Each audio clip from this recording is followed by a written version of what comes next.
Champions of Psychology is meant as education and entertainment. It is not a substitute for medical advice or professional counseling. Discussion of mental health topics will be primarily rooted in research and the personal experiences and self-disclosures of the hosts. While we can provide generalized education and possible mental health resources, we cannot offer any recommendations, advice, or opinions for any specific persons, cases, or situations. We provide these resources and links at our sole discretion, but have not necessarily vetted or reviewed any resource. We assume no liability for the use of the information or resources on these sites, and we encourage you to use your own best judgment.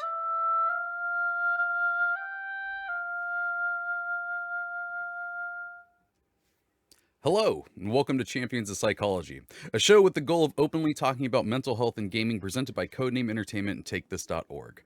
Every Tuesday at 11 a.m. Pacific Standard Time here on twitch.tv/CNE Games, or later on your favorite podcast service, Mitra and Raffael Boccamazzo, aka Dr. B, talk about mental health in these unprecedented times, as well as how gaming affects us. If you're with us live in the chat, you leave a question that I, Treavor Bettis, will ask them later in the show. And our topic today is happiness versus satisfaction. But before we get to that, Mitra, Dr. B, who are you for the fine people who may not know? So I'm Mitra Jordan, and I'm a therapist practicing out of Victoria, BC. I love games. I often talk about games in my work, and I am a practicing therapist. So that's me. Yeah. And now I'm going to pass it over to my friend. Well, that was presumptuous of me to assume you meant me. But I'm still well, I did kind of do this motion, which was supposed to indicate. It's the other way. Dang, I hate this. No, it's the other way. You gotta. I'm over on the other side. You're right there for me, and so forth. But at any rate, so I am Raffael Boccamazzo, better known as Dr. B for long Italian name reasons, and I still every time it's a good joke. Leave me alone. Every time.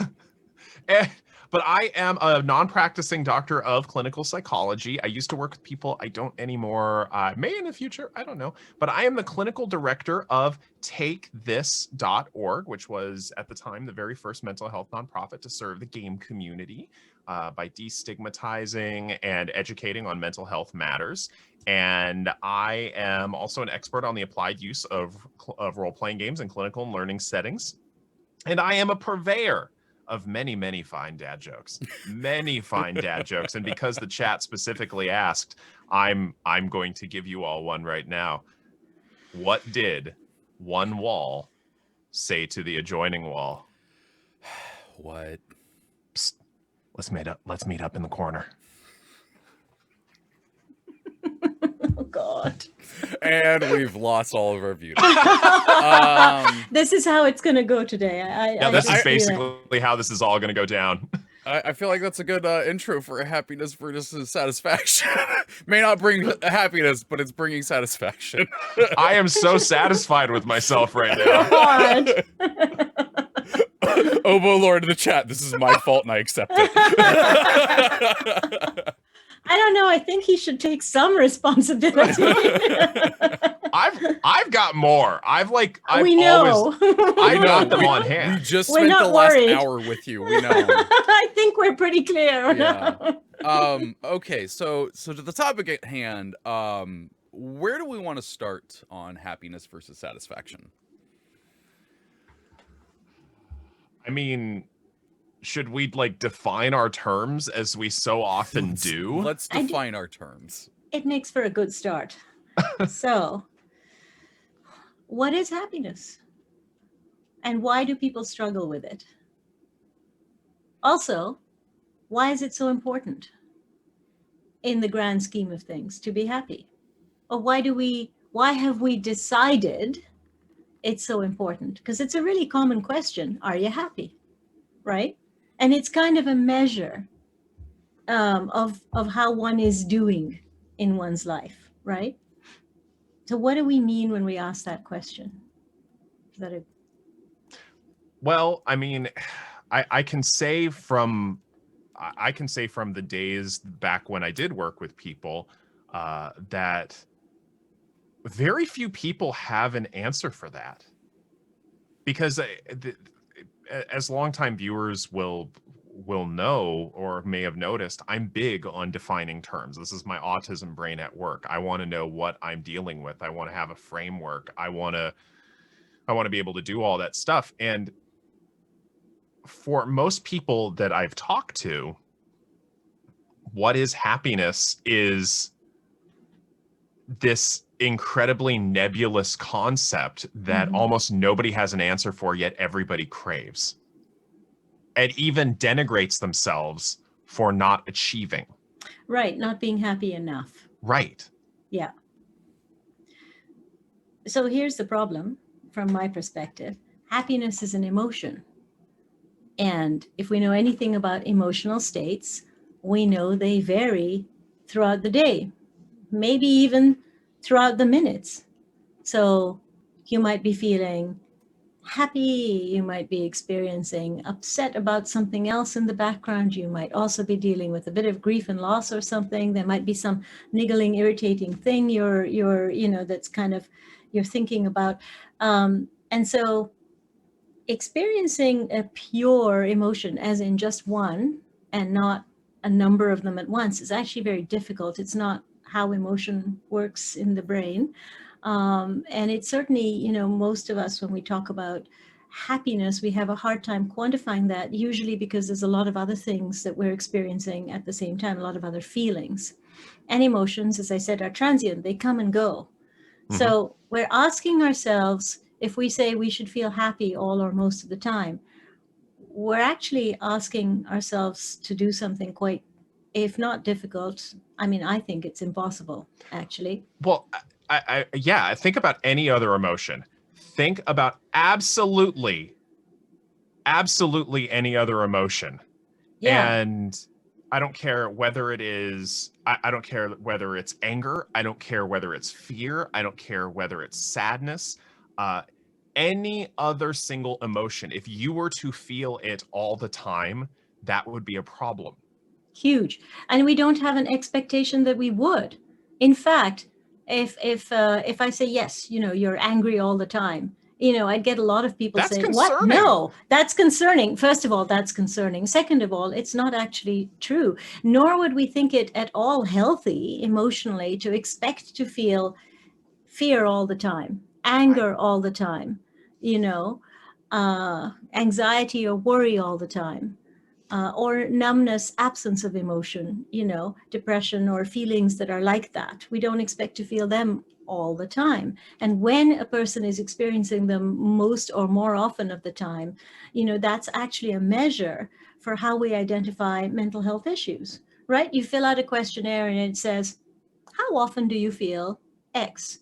And it usually has a gradient of, say, 1 to 5 or 1 to 7 or 1 to 10, and you fill it out. And that gives you a mostly, always, never, those kinds of quantifiable sort of terms to make sense of how often am I feeling this way. So when we say we should feel happy all the time, or we should, or ought, or must, that's a problem, because it's not how we function. Yeah, so one of the metaphors I like to, or the analogies I like to use, is to thinking about emotions and moods, because they're different in the same way as weather versus climate. Mm-hmm. And the idea that, we can have weather, and it can change from moment to moment, day to day.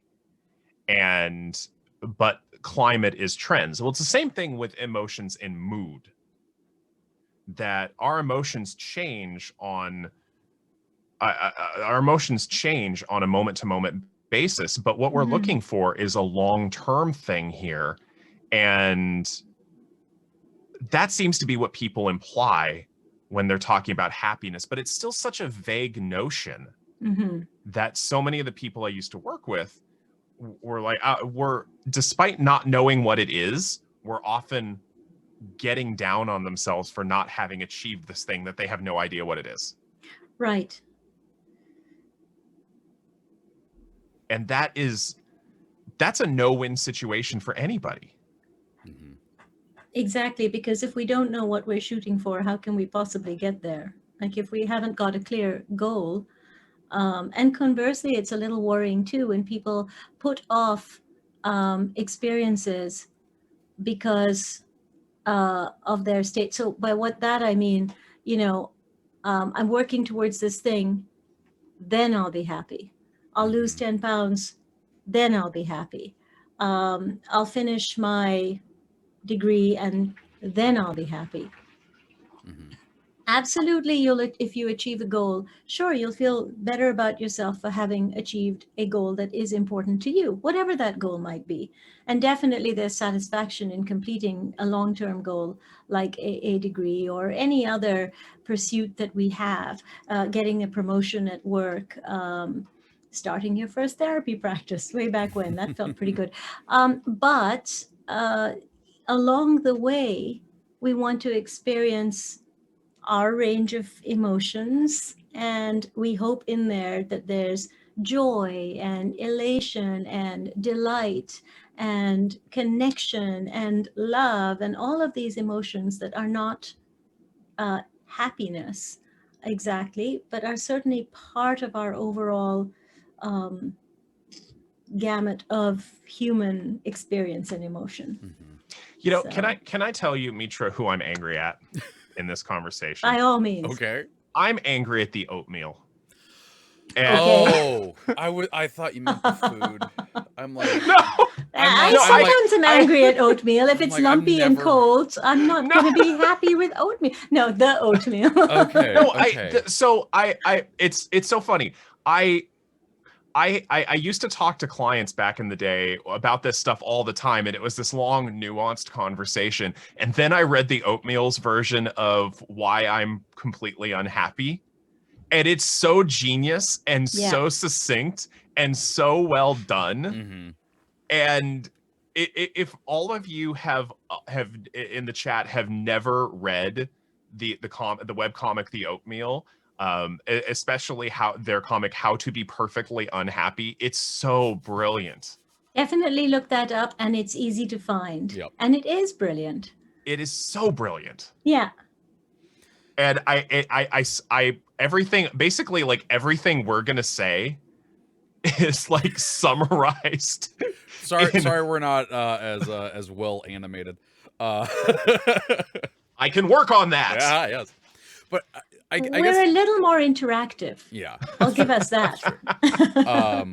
I guess the question that I have going from what we talked about is, would you say that, because what Mitra was talking about is like, oh, when I do this, then I'll be happy. When I do this, because like I know that I've done that with writing, where I'm like, oh, when I finish this book, I'll be happy, and then I get there and I'm like, oh well, actually there's a lot of work to do there and it's kind of crap, and then I got to worry about trying to send that to someone, and all of that stuff is negating the happiness and not even let me have the satisfaction. Is it almost like my expectation that is going to make me happy, and then when it doesn't, makes it worse? Well, Yeah. let's redefine happiness. Let's just stop using that word. Okay. True. I like to substitute the word contentment or satisfaction. Yes. And I think that expectation piece is pretty key. Because if I've made a decision somewhere along the way, and I think, a lot of us do this without realizing we're doing it. We have an internal narrative, right? About what is it that's going to make us. What is it that's going to bring happiness, and what do we expect to achieve that will get us there? And so we do attach expectations to our idea of our moods, or what's going to be fulfilling, however you want to put it. And these expectations can really interfere. So, for example, I had a lot of expectations about what it was going to be like to have my first child, and it didn't include 2 deaths in that year. And it made that first year wonderful and joyful because of this beautiful baby. And it was also a really tough year because we lost my grandfather who raised me quite early on when my son was less than 4 weeks old. And my husband's mother, who had so looked forward to being an active, caring, present grandparent, who was the local grandparent, my mom being thousands of miles away. And so that was really difficult. And it certainly interfered with my being able to be just present in the experience of motherhood. I was going to hospice every day for the first few months of my son's life. And I was really struggling with what I had hoped to feel in that first year of motherhood and what I was having to deal with, which was a great deal of grief and loss. And I'm mentioning this because I think in terms of expectations, we need to talk about grief and loss. Mm-hmm. In terms of feeling happy, we have to acknowledge what's actually going on for us.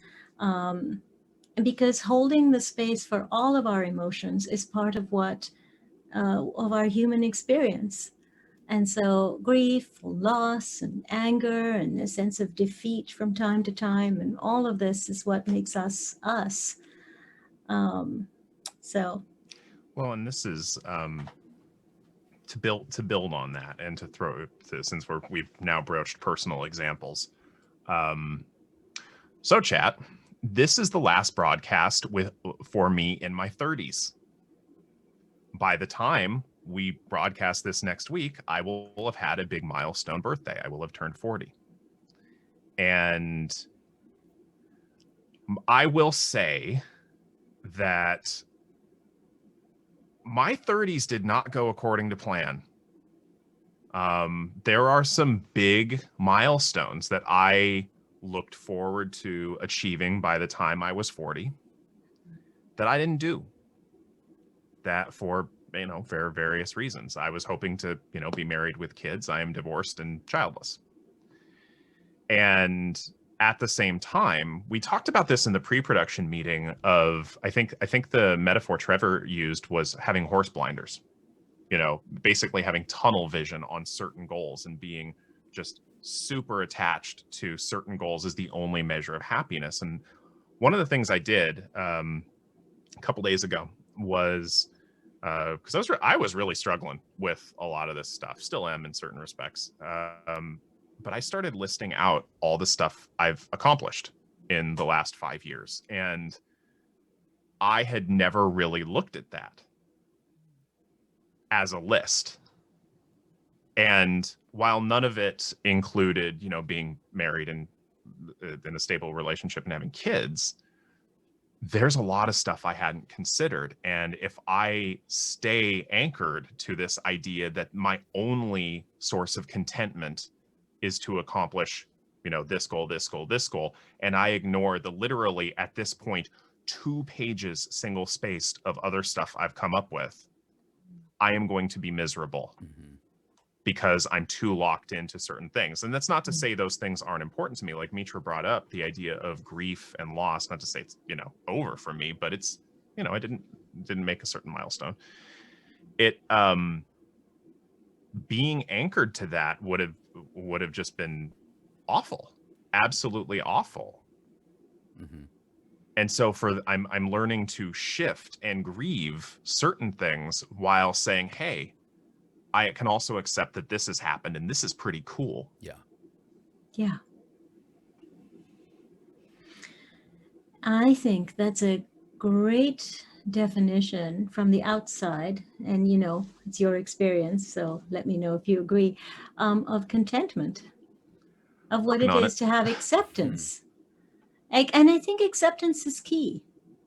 To our experience, because otherwise, what are we judging this idea of happiness on?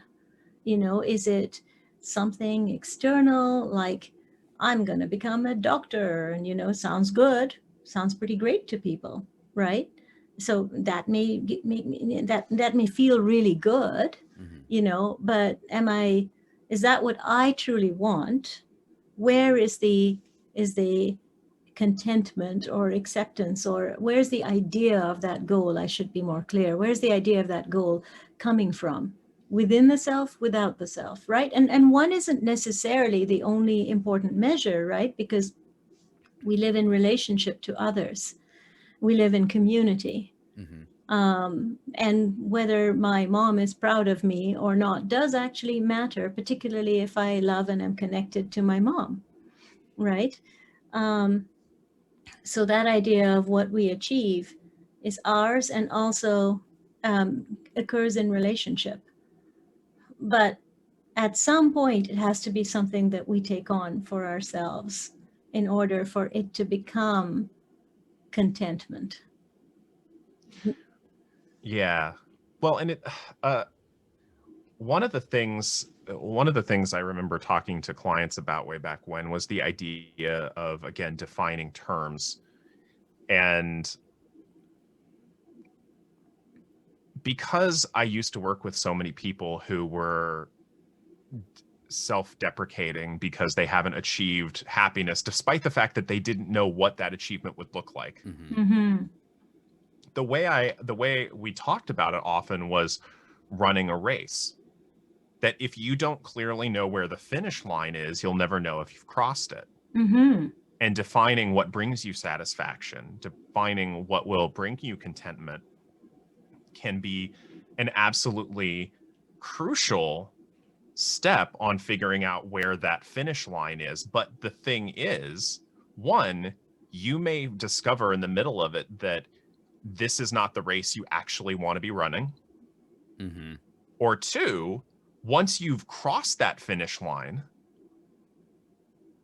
doesn't mean you can't run another race. Yeah. Exactly. And part of that experience of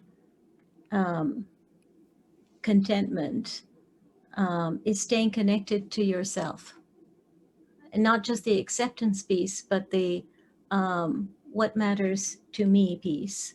And what is it in my life that's creating an internal stability and a resilience? Because I think, Dr. B, when you talk about looking at that list, the 2 pages of things that you accomplished, you were able to move from the, this thing that I hoped for, to be married with kids at 40, that's not happened. But it's resilience to then be able to turn and look at all of the things that have happened. And they were unexpected, I will say. Yeah. Like I didn't expect my career to have the left turn that it did. I trained working in the prison system. And I liked it. I liked working with the guys. I liked working with the guys back then. But I, largely due to, I know in retrospect, my undiagnosed at the time autism, I tanked my interview for a job post-graduation in a now, in retrospect, hilarious manner. It was, oh my God, it was bad. It was so bad. But tanking that interview meant I had to forge a different path for myself and in my career and define things a little differently. And it opened up some unexpected doors that I wouldn't have seen otherwise. Being too anchored to this idea that I'm going to work, for the government for 20 years, get a pension, and that will be that. Exactly. And I think that that's such an important piece, that capacity to tack and shift comes from that place of also self-acceptance.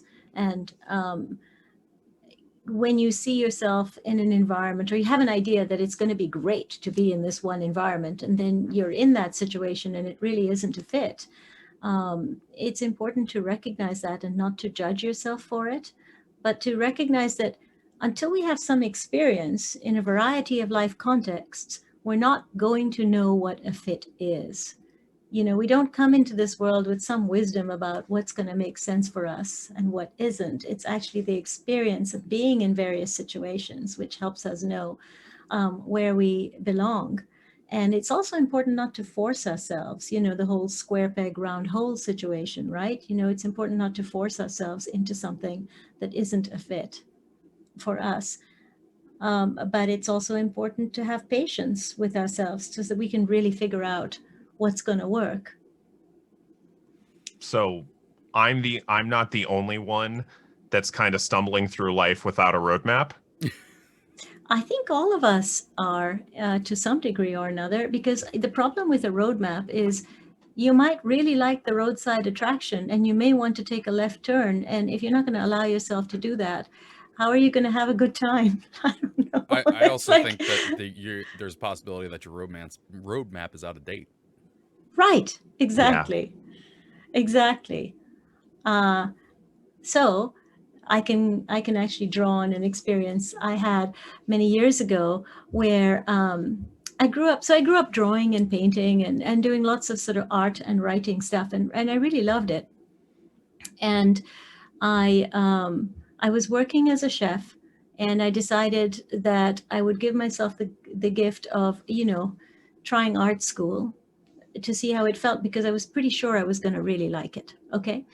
And so I did a year of art school while working, which wasn't very much fun to try and pull it all off. But when I was in art school, and it was great because there were other students who were also a bit older and had kind of had life experience. And so had come to this experience of being in art school with a great deal of passion. They were super excited to be there because, like me, they'd done a few other things in their life and they were now going to give themselves, this gift, right?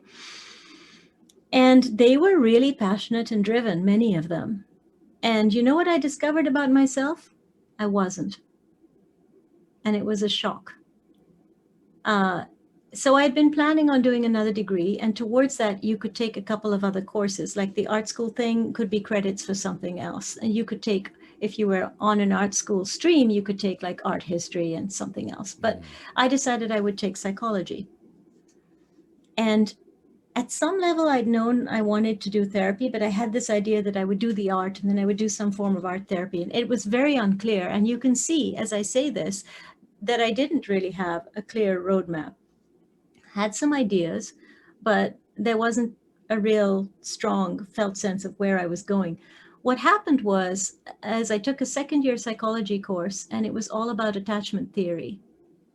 And for the first time in a long time, I felt this sense of like a jigsaw puzzle piece or a Lego piece or something just really clicking into place.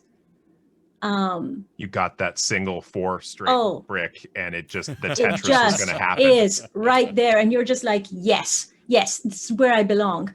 And everyone else is staying late and doing their art projects, and they're really in love with all that. And then I'm basically, my nose is buried in John Bowlby and Mary Ainsworth, and I'm just in love. And that's how it's been ever since. Mm-hmm. But, if I hadn't gone to art school, maybe I wouldn't have taken that particular course, because it's not actually a common second-year course. I've never seen it anywhere else. And it was just one of those moments. So kind of going where your nose takes you works, but being married to specific ideas is maybe not so great. So that was what I took from it anyway at the time. So what you're both telling me is this atlas I have that is trying to plot me through the Soviet Union may be a little out of date. That's what I'm saying. I think the map. Okay. All right. Let's. Well, you got something else to say? I was going to take the break, but if you got something else out of there, let's. He's right there. Mm-hmm. I was, but as we have discussed before, all three of us have executive functioning challenges, and it's gone. My apologies. No, I remember it. Yes. Yes.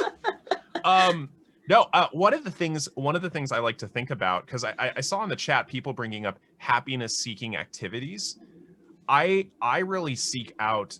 I try and reframe a lot of my activities as empowering activities, because what Mitra's brought up, the sense of resilience, the idea that we can make it through things, and I like to look for evidence that, I want things to be fun, because who doesn't like fun? Yeah.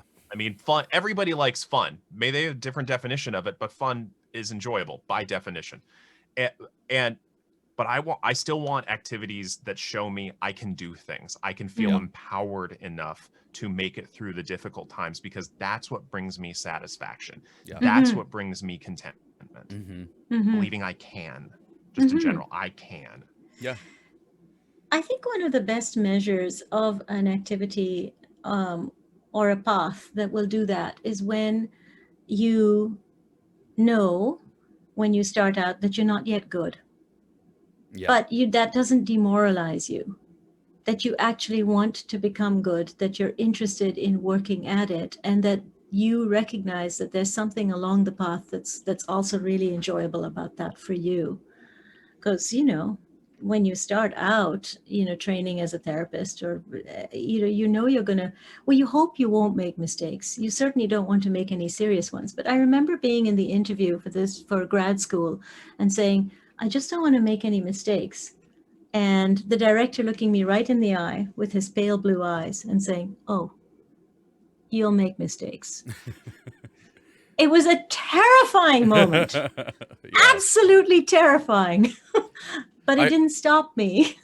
I will say I did just right now have the realization that my writer brain is healthier than my normal brain, because like my writer brain, I'd be like, yeah, probably everything I wrote today was absolute crap, but I wrote 2,000 words, so screw it. But then like my normal brain, I got all this housework done, but you didn't get enough of it done. And it's like, it's like, yeah, but I did it. Like, it doesn't matter. Some people call those the brain weasels. Oh, you want to, disclaimer break. Let's take a quick disclaimer break to remind our viewers and listeners of what we got going on, and then we'll come back and finish up our conversations and check in with chat. Be right back. Champions of Psychology is meant as education and entertainment. It is not a substitute for medical advice or professional counseling. Discussion of mental health topics will be primarily rooted in research and the personal experiences and self-disclosures of the hosts. While we can provide generalized education and possible mental health resources, we cannot offer any recommendations, advice, or opinions for any specific persons, cases, or situations. We provide these resources and links at our sole discretion, but have not necessarily vetted or reviewed any resource. We assume no liability for the use of the information or resources on these sites, and we encourage you to use your own best judgment.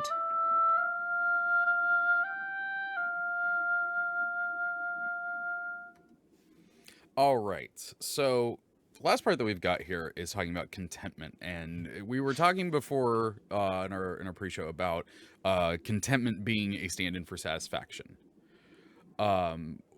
So what do we mean by that? Like, what do we mean by, like, how do we find contentment? So for me, contentment, I think a big part of it is acceptance of ourselves and where we are, right? And I think acceptance is partly also recognizing the context in which we are operating. I've had many of my clients say this year that they feel they're not progressing in some way. And I remind them that there's been a pandemic and that that it's difficult to progress in that way when we're also trying to stay safe and keep our families safe, and take care of our work and our pets and our grocery shopping and all the rest of it. So really recognizing what we're actually dealing with, that's the acceptance, and that recognizing our own capacities and limits through an experience as well. I like to think of the words good enough. Yeah. Because I have there's someone I used to be in a relationship with who had very black and white, all or nothing type thinking, and it came out in some ways, in somewhat funny ways, that if something wasn't perfect, it was broken. And it got even to the point that those who know me know I love music. Like, I have a deep, passionate love of music. And I remember mentioning to this person one that, like, played her an old Aretha Franklin album where Aretha's voice was so powerful the equipment could not keep up with her. And I remember this person saying, it's not that great. Her voice isn't that great. I'm like, Aretha? I'm sorry, what? And it became this sort of prototypical example for me that getting caught up in this idea of perfection, of having tunnel vision on perfect or broken, Mm-hmm. it can take us down. Mm-hmm. And it's part of the idea of being satisfied with, I've accomplished enough, things are good enough, things are satisfactory for me to feel good about them. Mm-hmm. That's an important thing, because it's not always it's not always as amusing as someone saying, no, Aretha Franklin doesn't have a good voice, because I'm sorry, what? Yeah, no. Mm-hmm. But I saw that same person throughout the course of our relationship never be satisfied, despite all the things I could point out in her life that she was amazing at and had done that nobody else I know had ever done. And it was sad to me. Mm-hmm. It's this question of comparison, isn't it? Because, like, if you're looking for perfection, or you have some idea of, some ideal that you should reach, or you're continually measuring yourself against others, there's always going to be someone who's doing better, and there's always going to be someone who's doing worse, if you will, Mm-hmm. right, than you are. And that's not the best measure. The measure should be you and your context. And by that I mean, how am I doing this year versus last year, Mm-hmm. or the year before? And more important, am I taking the context into account? Like, if I were to measure myself professionally this year versus 2 years ago, my practice looks different because it's mostly been online. So part of my journey then has been to get better doing this work online, so I can still be the therapist I want to be for clients. Mm-hmm. But that, you could argue, is kind of more lateral than it is, woo, I'm so much better as a therapist. And that's a measure that's hard, because it's not actually my measure. My measure of how I'm doing is how people are responding and whether they're helped. Mm-hmm. And so it's kind of pretty multi-focused, if you will, in terms of that. But also, my measure as a person is, how am I doing in my life? How do I feel about that? But also, how do the people around me feel? Am I still a supportive person in their lives? Mm-hmm. What's going on for me? What's going on for them? Do you see what I mean? So it's it's difficult. We can't really extricate ourselves particularly well from the environment in which we're functioning and the effect of that environment on us. And then we also have to know what we can change and what we can't. It's like Mm-hmm. that old serenity prayer, right? I'm Right. not much for prayers, but it's about, accepting what you can change, recognizing what you can change, accepting what you can't, and really being able to tell the difference between those two things. And your happiness or contentment shouldn't hinge upon those things that you can't change, because there's an exercise in frustration, Yeah. right? Well, I've been seeing in the chat people resonating with this idea of not chasing perfection, but I would challenge everybody here, myself included. I mean, I'm talking as much to me as anybody else. I want to reframe perfection for myself as betterment.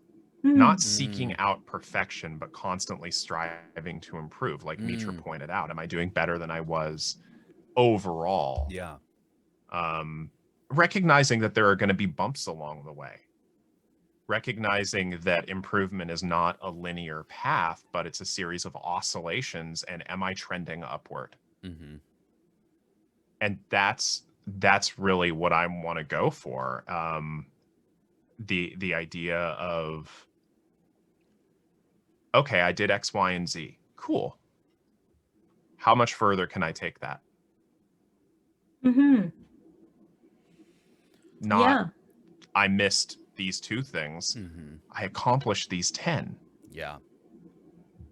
Let's see what I can improve on those, and maybe somewhere along the line get these other things in certain ways if I can. Yeah, and then there's different measures along which we, different areas along which we measure ourselves. So, how am I doing in terms of relationships? How am I doing in terms of career? How am I doing in terms of physical, health, emotional health, spirituality? There's all these different areas that may matter to us. Our personal creativity might come into play. And so looking at all that, and it's not linear, and it's not always going to be an upward, it's kind of up, it's kind of down, as you say, if the trend line is generally improvement, then we can feel good. And if it's not, then we can allow ourselves to be kind and also to take into account our life circumstances. If I'm if I'm sick or chronically dealing with something, whether it's mental health, physical health, challenging circumstances at home, my personal, individual, creative trend line, but that creative self is going to be taken up with coping with my life and maybe coming up with better solutions to manage tough things. That's an achievement. Yeah. So. I just realized something. Oh, yeah. That so much of how I measure my own contentment, my own satisfaction is tied up with the meaning I want to make out of my life. And one of the things I do is I keep actually 2 feel-good files, one of them physical, one of them electronic, for anything that I accomplish or somebody says to me that meets the goals of meaningfulness that I want to create in my life. And because for me, and I maybe this is true for other people, maybe it's not, but I find my brain weasels have a hard time arguing with physical evidence. Oh, you've never made a difference to anybody for the better, but here's all these people literally saying you have. Brain weasels kind of go, we're going to take a huddle and regroup. Yes. We're going to come back with some creative new ways of being brain weasels, but you win this round. Yes. Yes. But so much of how I measure my contentment is based on the impact I want to have based on the meaning that I create from things. And for me, that's making an impact. That's helping people. That's trying to help the world, be a little better than I found it. But yeah, I realize it's, for me, that satisfaction and contentment starts with that meaning making. Definitely. Because if it doesn't have personal meaning to us, where is it in terms of its significance in our lives, right? So, unfulfilling job, but you're doing a great job performing. What's that mean to you? And now that would depend. Does your job hold meaning for you as something that's important in your life, or is it just a way to earn money to support other aspects of your life? And if that's the case, maybe it's not a big deal. Maybe you're not looking for specific kinds of fulfillment from your work, and that's fine, but that's the piece, right? If it was important to you and your job was unfulfilling, then it would interfere with your contentment. It would undercut your sense of being where you want to be in life, right? And I think this is really an important one, because we get told a lot to follow our passions and our dreams. And a lot of those seem to be around this idea of what we're doing for work. Yeah. It's certainly not the only measure of contentment. And for some people, it's not actually a measure at all, except that they be employed, that their work environment be relatively pleasant, but the actual job description isn't so important to them. And that's great. It doesn't have to be. That's not necessarily its purpose. You define what its purpose is. An example is actually one of my ex-wife's cousins, who all she ever wanted to do was raise a family. The job that she had was a placeholder until she could be a mom. And when you could see when she was with her kids, she lit up. this was everything to her, being a mom. The job, any job that she had, was just a means to an end of helping to raise her, of raising her kids. Yeah. And she was clear on that. She was absolutely clear on that. When people would ask her, well, are you planning on like leveling up your career or whatever? And she's like, why? I've got my family. This is what I want. Yeah. And I bet she's an amazing mom too. She was definitely a present mother. Oh my goodness. She was attentive and all of so many wonderful things. Fabulous. So her kids will have that lovely solid start that is so important, that we wish for everyone. And I think that's it, right? It's about our ambitions and hopes and dreams, and then dealing with grief and loss around those, right? But it's the meaning making that we do in our life that creates this sense of satisfaction and contentment, or at the very, very least, that acceptance of the circumstances in which we're operating. You're a refugee who's, struggled, and you finally, made it to a safe environment. Wow, I can't even begin to imagine the achievements what you've had to do to survive, the resilience, the internal roadmap you've created, maybe to protect your kids or your partner or any of that, So we have a lot of ideas about what we're supposed to achieve, some pretty lofty goals. Survival's pretty good in some circumstances. Survival's everything. Yeah. Living another day in order to survive and protect those you love, that's pretty big. Yeah. So not to be underestimated. Well, you bring up a really good point, Mitra, that we have this, so many of us have this idea of excelling is the only measure of success.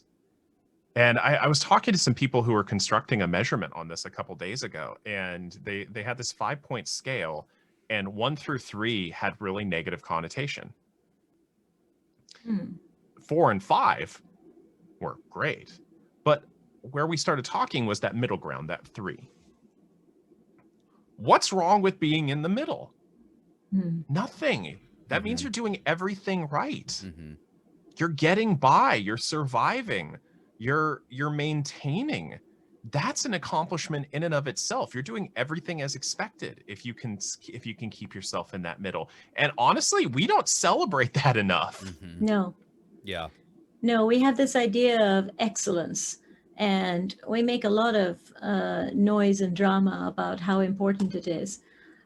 But it's like, I'm starting swimming, and what fun it is. And somebody says, yeah, well, you're not an Olympian. Well, yeah, I mean, hello. Yeah. What does it matter? Is that what I wanted? Maybe I just wanted a good time in the water. Yeah. Also, maybe I just wanted to enjoy the sunshine. Like, come on. I know I've mentioned on the show before, but I'm going to say it again to people. If you have any friends who say they do writing or are a writer, do not ask them if you've ever read their work. Please not. Stop. I hate that. Yes. Okay, let's go ahead and check in with chat. I feel like this is a good time so we can get some of their questions in here.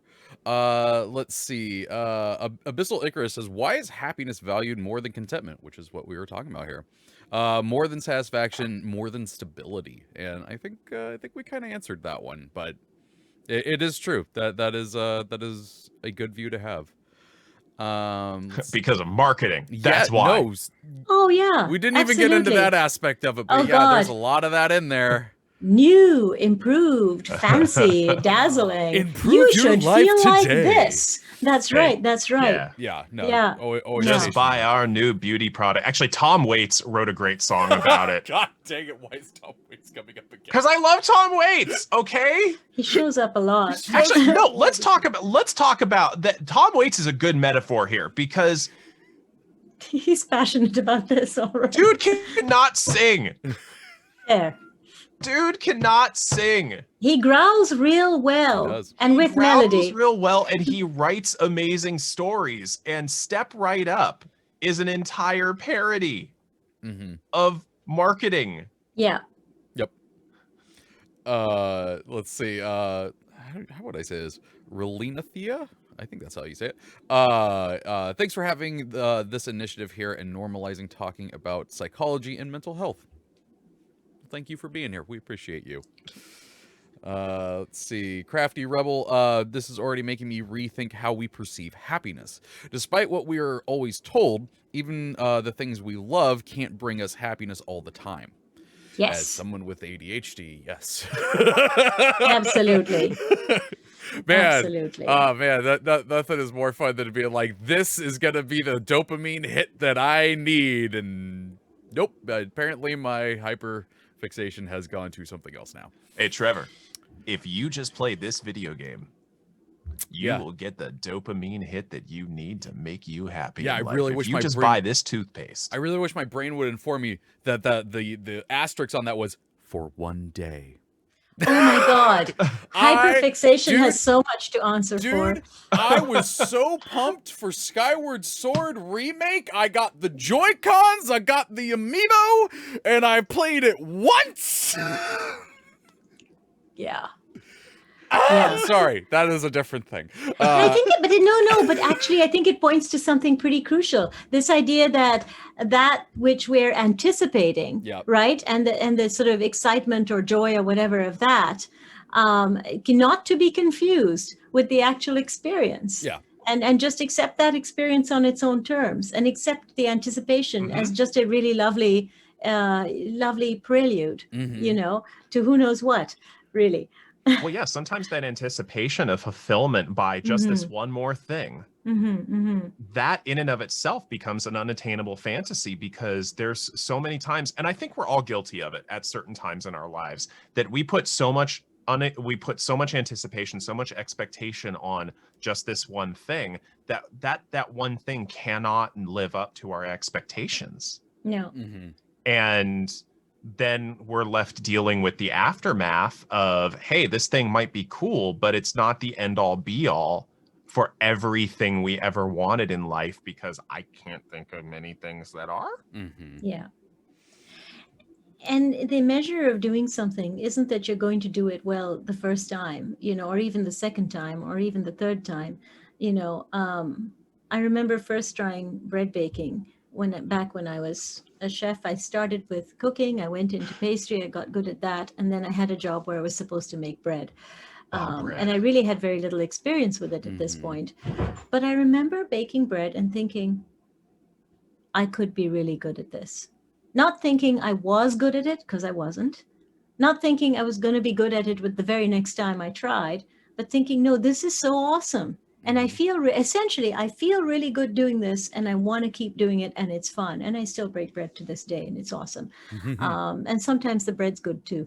But, and I did it professionally, and people ate my bread. So, there's something there. Yeah. But it's still not, there are some people who, yes. Well, you're bringing up that good enough. Yeah, exactly. Your Good measure enough, of good so enough. important.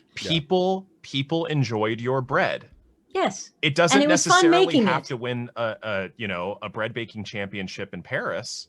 Yeah. It wouldn't. But people enjoy it's probably Just better than saying. mine. I am still trying to get a good challah recipe and make it not just.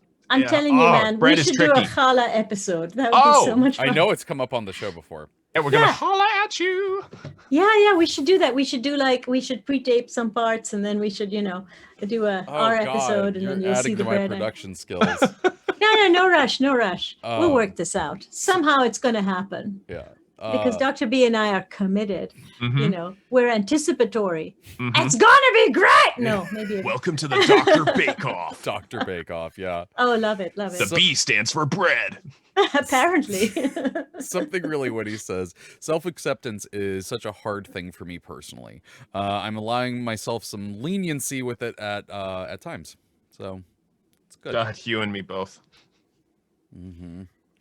Yeah, No, you got. So we're pointing to process versus product, the fun of doing something versus the result.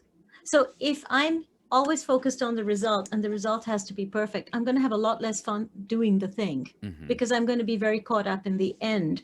And so much of life is about the journey, right? As we I feel keep saying. attacked. And so I'm just going to go on. Like, Sorry, love you. It's all good. That's so brilliant to just, I know it's cliche, but finding contentment, finding moments of momentary happiness, Mhm. and that long-term contentment in having had the experience. And yeah, focusing on the end results has its place. Okay.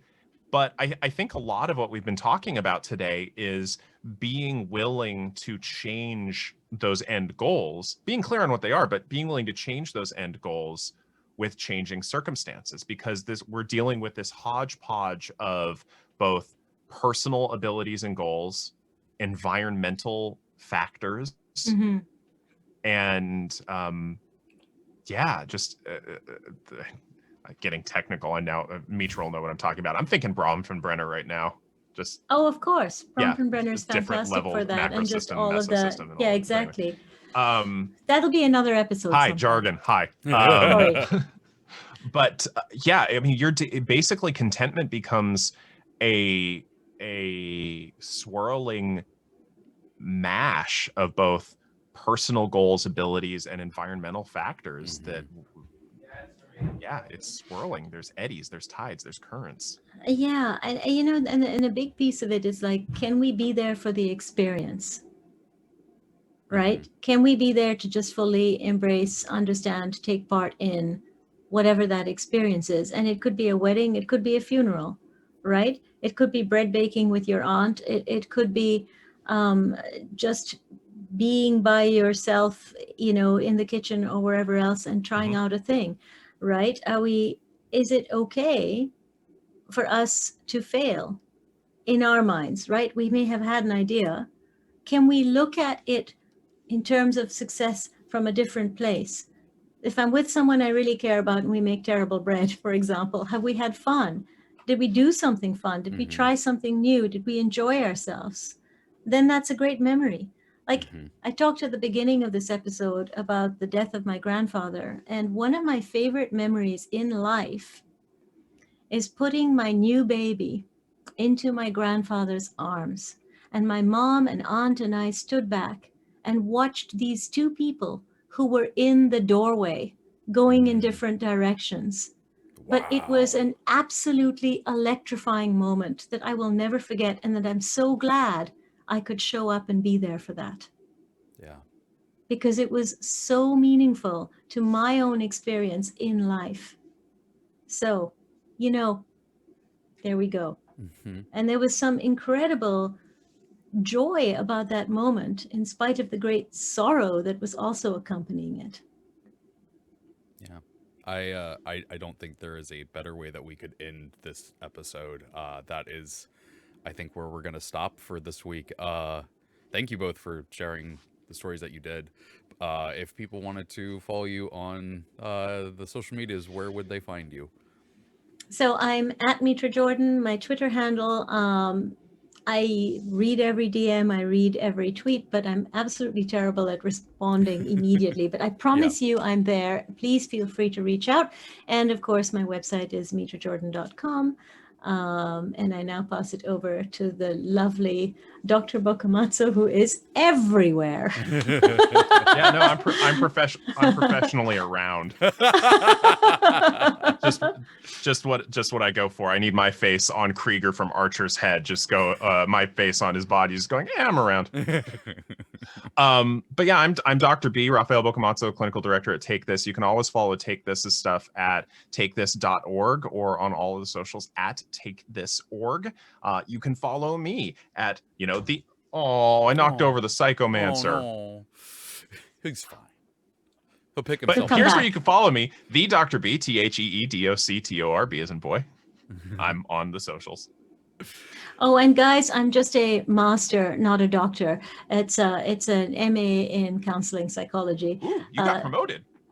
Well, I guess it's like Master of Arts. So Master Jordan, not Master Dr. Jordan, Jordan. which would be so weird. I mean, I guess people did say that one. Oh, time, yes, just Master to clarify. Jordan. It's Yes. Master Jordan. Yes, Master God. Jordan. That's it. Never living it down now.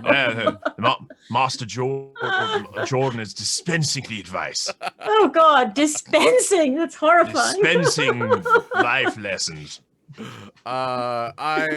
You can find me on the Difficulty Class podcast every Friday, as well as Champions of Lore every Wednesday at 11 a.m. Pacific Standard Time here on twitch.tv/CNE Games. You can also find me on Twitter at the Treavor. There is an A hiding in there. I am a master of nothing because I'm a jack of all trades.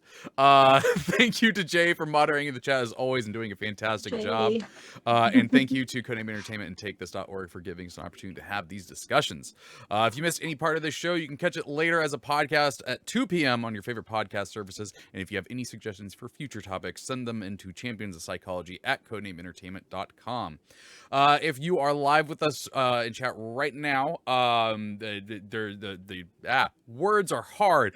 Bardic Inspiration is postponed this week, so there will be a rebroadcast if you want to stick around for that, but a new episode will be next week. And yeah, so that is going to do it for this week's episode. So until next week, take care of yourself.